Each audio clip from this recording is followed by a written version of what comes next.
Bismillahirrahmanirrahim. Assalamualaikum warahmatullahi wabarakatuh. Perkenalkan, nama saya Nisa Nur Amalia dengan stambuk 13020200106, mahasiswa Universitas Muslim Indonesia, Fakultas Ilmu Komputer Program Studi Teknik Informatika. Video ini saya buat untuk memenuhi salah satu tugas pendahuluan modul 4, mata kuliah pemrograman web. Adapun di tugas pendahuluan ini, terdapat 6 soal. Yang pertama, jelaskan apa yang dimaksud dengan PHP pada pemrograman web. Yang kedua, jelaskan yang dimaksud dengan variabel serta pendeklarasian variabel pada PHP.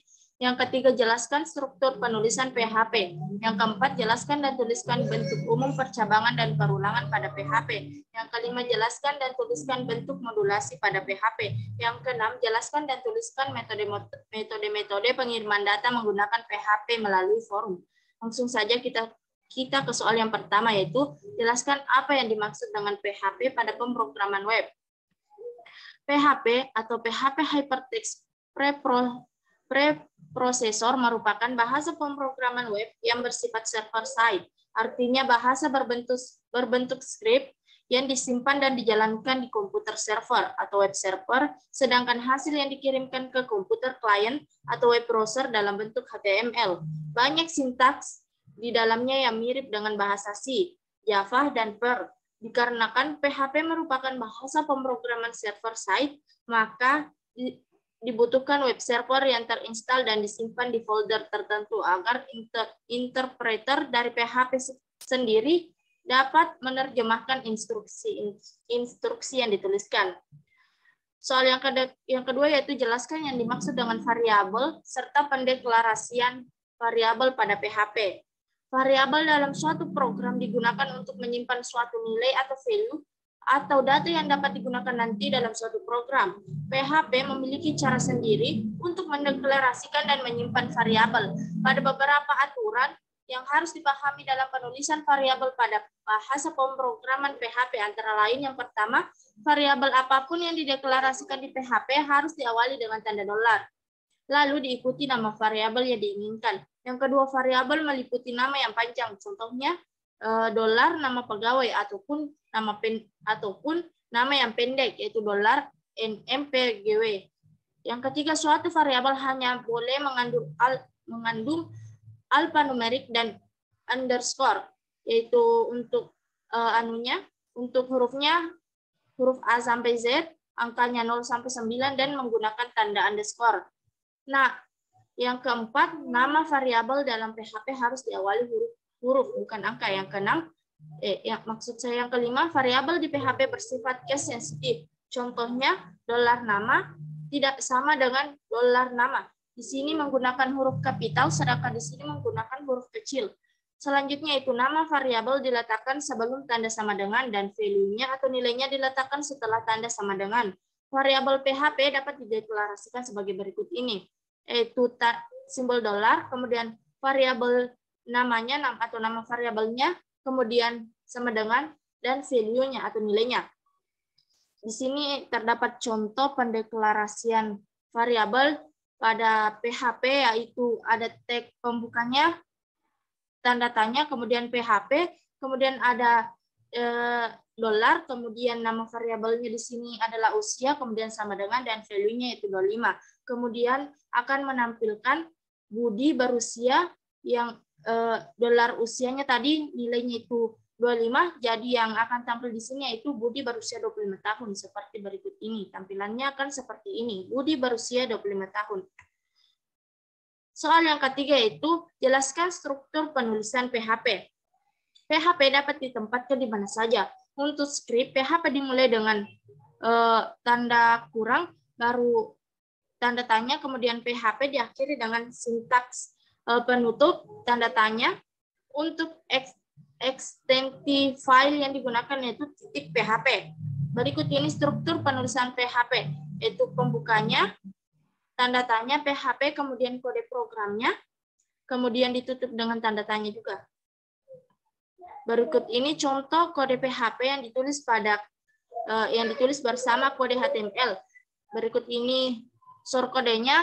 Yang pertama ada tag pembuka HTML, kemudian yang kedua ada tag pembuka head, kemudian tag title yang berisi yang isinya itu belajar PHP, kemudian tag penutup head, kemudian ada tag body yang isinya yang pertama ada tag H1 yang akan menampilkan halaman pertama PHP, kemudian ada tag PHP, di sini ada tanda tanya PHP, encore yang akan menampilkan lagi semangat belajar PHP, di mana echo di sini digunakan untuk menampilkan output yang berisikan teks di website.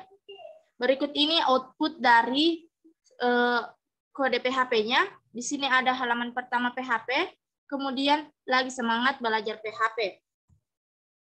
Soal yang keempat, jelaskan dan tuliskan bentuk umum percabangan dan perulangan pada PHP. Struktur kontrol pada PHP terdiri atas percabangan dan perulangan. Bentuk umum dari percabangan dan perulangan pada PHP sendiri tidak jauh berbeda dengan bahasa pemrograman lainnya seperti C atau Java. Berikut ini bentuk umum dari struktur kontrol yang terdapat pada PHP. Sebelumnya saya akan jelaskan. Struktur kontrol terbagi menjadi dua, yaitu percabangan dan perulangan. Percabangan yaitu pernyataan kondisional yang hanya akan dijalankan apabila suatu kondisi terpenuhi. Kemudian perulangan yaitu serangkaian bentuk kegiatan pengulangan atau perulangan statement hingga batas yang ditentukan dengan cara-cara tertentu yang telah disediakan oleh bahasa pemrograman.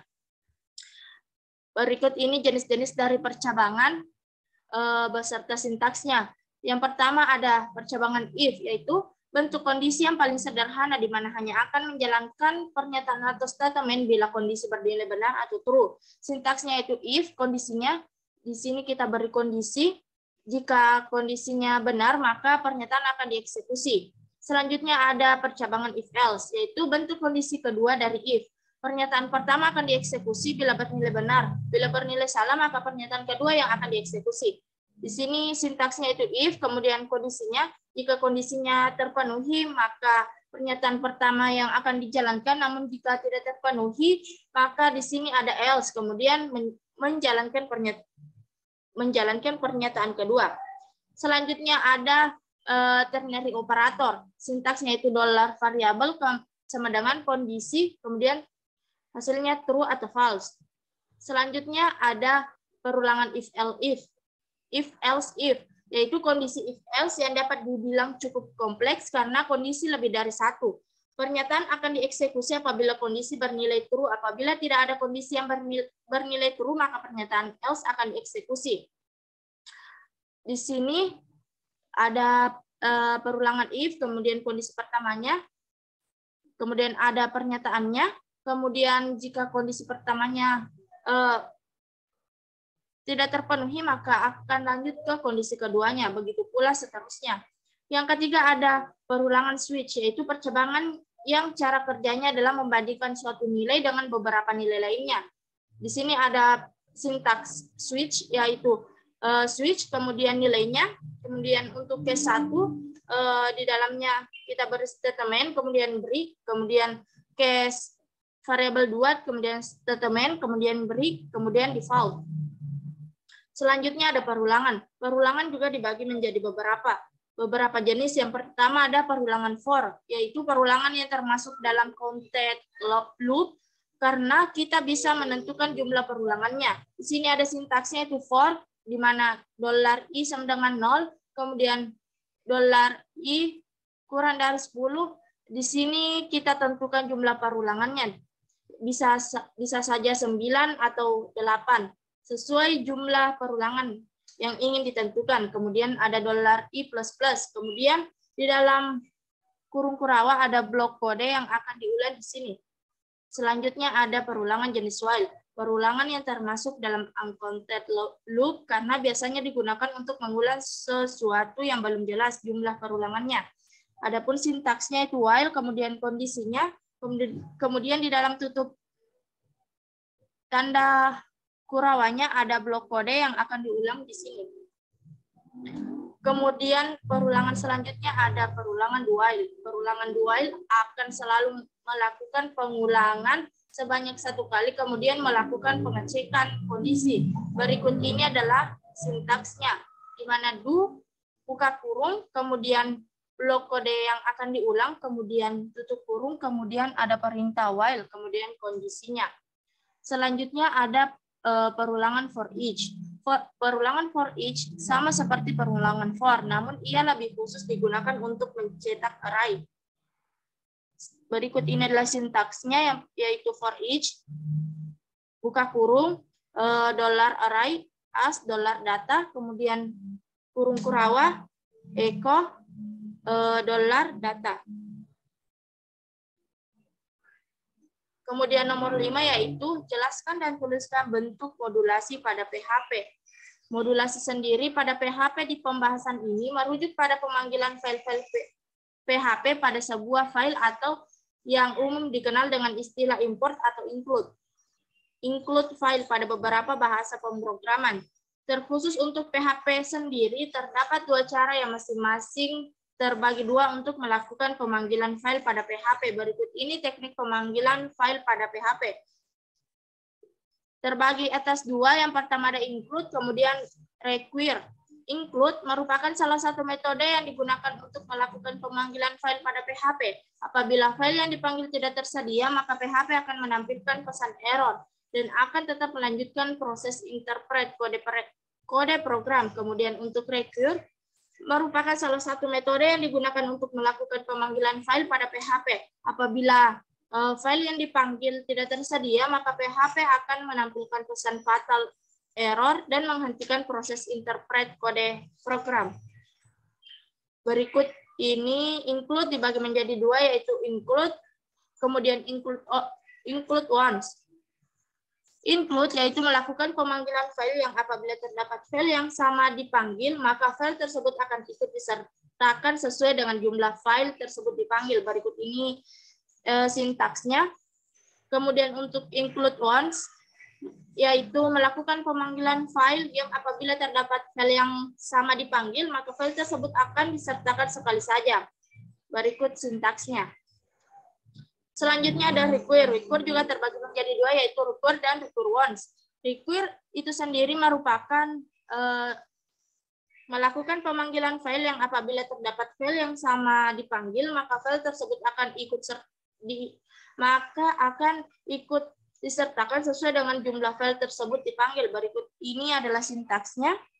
Kemudian untuk require once, yaitu melakukan pemanggilan file yang apabila terdapat file yang dipanggil, maka file tersebut hanya akan disertakan sekali saja. Sintaksnya sebagai berikut. Soal nomor 6. Jelaskan dan tuliskan metode-metode pengiriman data menggunakan PHP melalui form. Yang pertama, untuk metode-metode pengiriman data terbagi atas 3. Yang pertama metode get, kemudian yang kedua metode post, dan yang ketiga yaitu request handler. Yang pertama yaitu metode get. Dapat digunakan untuk pengiriman data pada PHP melalui URL atau melalui form dengan metode get pada form. Untuk mendapatkan data dengan metode ini digunakan super global variable atau dapat disimbolkan dengan $_get yang diikuti dengan nama pada URL atau form. Kelebihan dari metode ini adalah data yang dapat di-bookmark dan umumnya digunakan pada proses pencarian, sedangkan untuk data yang dikirim tidak lebih dari 2048 karakter. Selanjutnya yang kedua yaitu metode post. Metode post dapat digunakan untuk pengiriman data pada PHP melalui form saja dengan metode post pada form. Untuk mendapatkan data dengan metode ini digunakan super global variable dapat dituliskan yaitu $_post yang diikuti dengan name pada form. Kelebihan metode ini adalah dapat mengirimkan data binary seperti gambar, video, dan suara serta data teks yang tidak terbatasi jumlahnya. Selain itu, pengiriman data dengan metode ini dapat lebih aman. Yang terakhir yaitu request handler. Request handler merupakan super global variabel yang dapat menangani pengiriman data dengan jenis post maupun get. Dengan pemanggilan dapat dituliskan $_request pada file PHP. Kelebihan dari super global variabel ini dapat digunakan pada jenis metode post dan get, baik melalui form maupun URL. Berikut ini sintaks metode get, metode post, dan request handler. Yang pertama, sintaks untuk metode get sebagai berikut. Kemudian sintaks untuk method post sebagai berikut. Dan yang terakhir, sintaks untuk request handler sebagai berikut. Nah, itulah tadi penjelasan dari saya. Lebih dan kurangnya mohon dimaafkan. Assalamualaikum warahmatullahi wabarakatuh.